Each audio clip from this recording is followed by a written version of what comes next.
ശ്രീകൃഷ്ണൻ തലകുനിച്ച ആയുധത്തെക്കുറിച്ച് അറിയാമോ?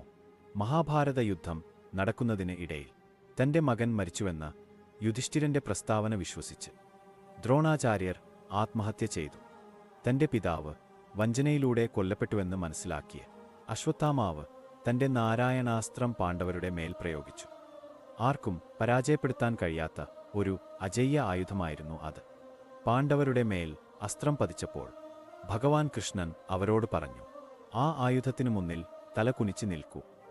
തൽഫലമായി യുദ്ധക്കളത്തിൽ ഉണ്ടായിരുന്ന മറ്റെല്ലാ യോദ്ധാക്കളോടൊപ്പം പാണ്ഡവരും സാഷ്ടാംഗം പ്രണമിച്ച് ആദരവോടെ തലകുനിച്ചു.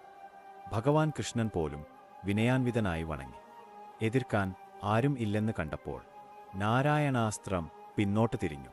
അത് വന്ന പാതയിലൂടെ തന്നെ പിൻവാങ്ങി.